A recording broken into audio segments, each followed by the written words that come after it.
Hey guys, this is the essential guide to property taxes in the state of South Carolina. Now, I know that moving to a new state can be daunting, and especially when it comes to understanding state's taxes. And this is why I'm doing this video for you, so that you can understand what's going on. Now, it's important if you're moving to South Carolina to understand the property tax system.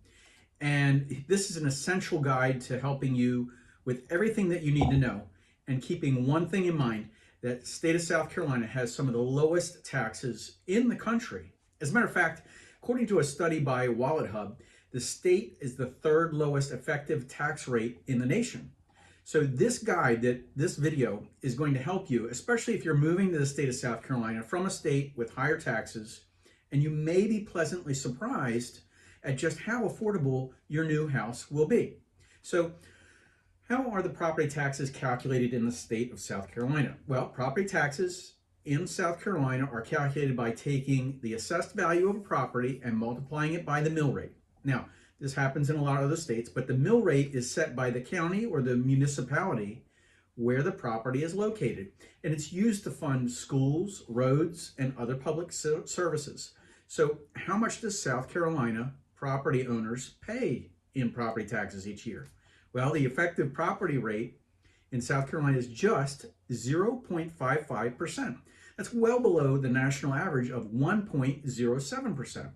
So what does this mean? It means that the average property homeowner in the state of South Carolina is paying about $1,319 in property taxes per year.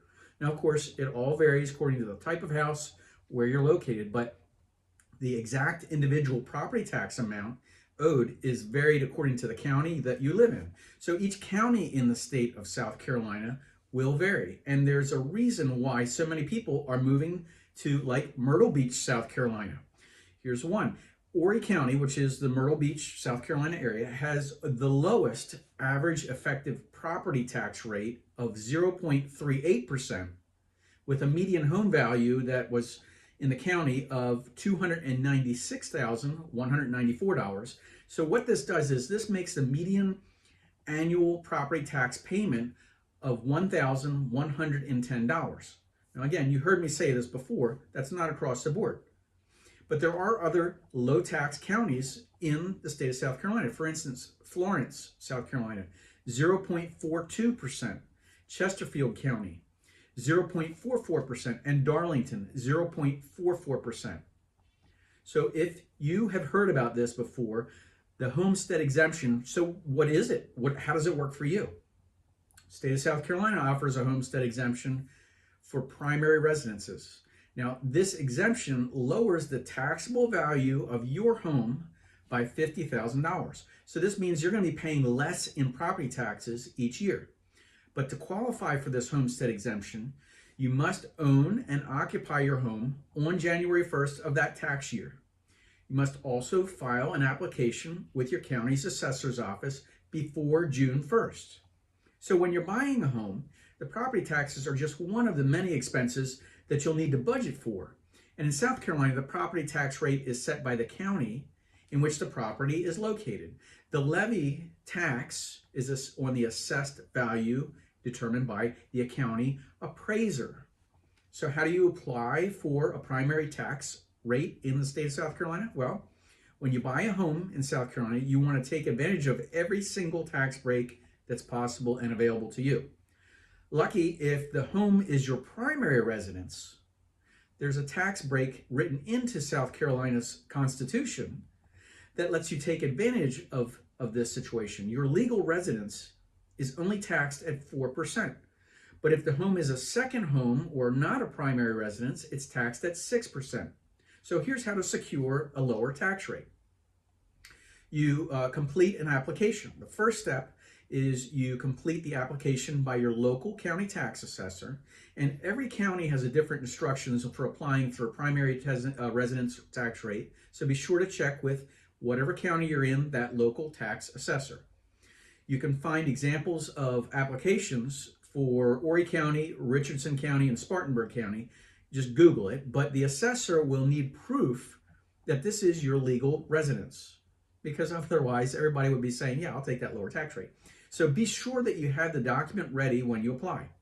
So what is proof of residency? Okay, the assessor will want to see that you have proof that this is your primary residence, and you have to have documentation ready.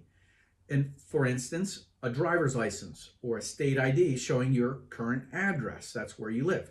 A utility bill that's in your name with the current address. A mortgage or a lease agreement showing that your current address is on that property. So if you have any questions about what documentation is acceptable, just be sure to contact your local county tax assessor. But securing this low tax rate, once you've figured out that application, you got your proof of residency, you're going to have to secure that lower tax rate for your primary residence.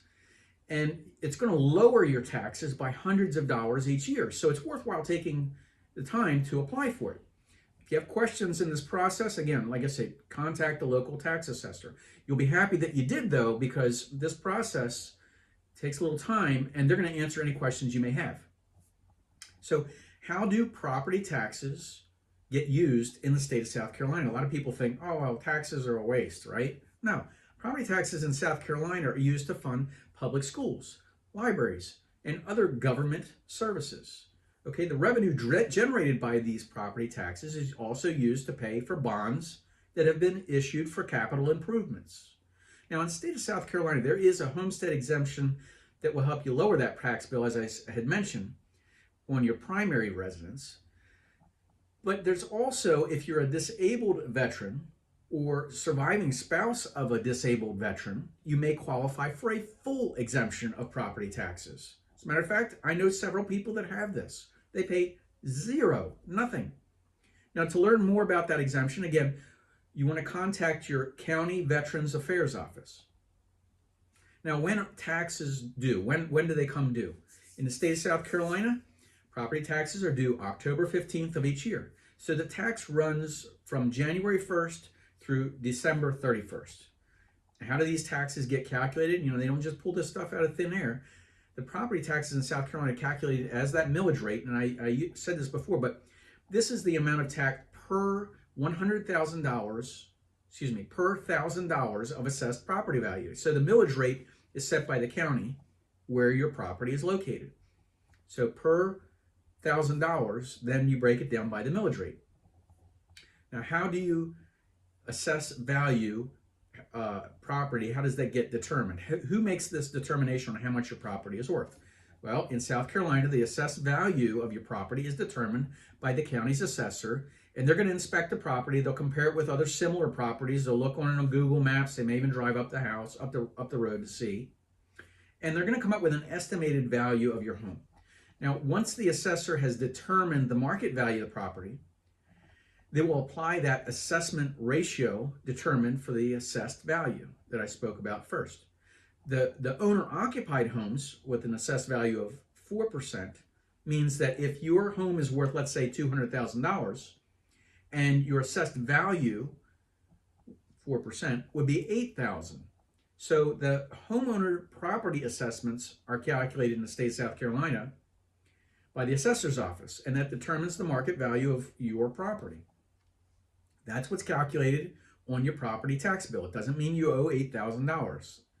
The assessor's office will vary methods to determine the market value of your property, and it's going to look at the comparable sales data, how much you paid for your house, any other physical changes that you've made to the property, if you've had an addition, new things that you've put in. They're also going to take into account any special circumstances that could affect the value of the property, such as if you're in a flood zone, or if it's in a historical significant property, if it's a historic property. Once the assessor's office determines the market value of your property, they send you an assessment notice by December 31st of that prior year. Now, this notice will list the appraised value of your property as well as any increases or decreases from the previous year. You want to look at this. A lot of people don't look at it till it's too late, because you can have an impact on what the value is. If you feel it's overvalued, you can protest that. But how are property assessments impacting your taxes? Okay, so whatever that assessment is, your property taxes are calculated based on that assessed value. As I said, if your rate is 4%, okay, and you have a $100,000 assessment, your property tax would be $4,000. And then you take that millage rate that I gave you in the beginning, depending on what county. But it's important to note that there is a cap on how much property taxes can increase each year. So this is very important because by law, some places do not have this. By law here in South Carolina, increases in market value are determined by the county's assessor reappraisal are capped at 15%. So if the property value goes up, and a lot of properties in the past couple of years have gone up, that cap lifts whenever there's a transfer of property. So like if you bought this property and you just bought it, it's going to be at whatever you paid for that property, more than likely. And I'm also going to take a drink here because I've been talking a lot. For example, if you own that home and it's valued at $100,000 that year, okay, and it was reassessed the following year to $110,000, that's an increase of 10% because this increase is less than the 15% cap that I had just mentioned. Now your taxes would be only going up by 10%, meaning the annual tax bill, the assessed value would be $4,400 instead of $4,600. So that's one thing that you want to look at. And again, then you break it down by the millage rate. That's why I said those dollars are averaging about a little over $1,000 is your average bill. But what happens if you don't pay your property taxes, guys? Okay, if you don't pay your property taxes in South Carolina, could face penalties and interest charges, and in some cases, you may even lose your home through the process of foreclosure. So how are property taxes used in South Carolina? As I said, they're used for funding public schools, libraries, and government services. But there's a lot of other things that in the state of South Carolina you get. It's a lower cost of living, and a lot of people are moving here because of the weather, because of the lifestyle.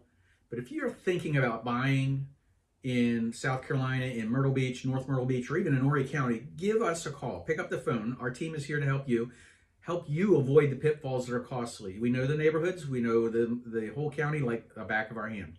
Pick up the phone, 843-839-9870. I hope you're enjoying these videos. I'm doing them for you. I'll see you in the next video if you subscribe. Take care.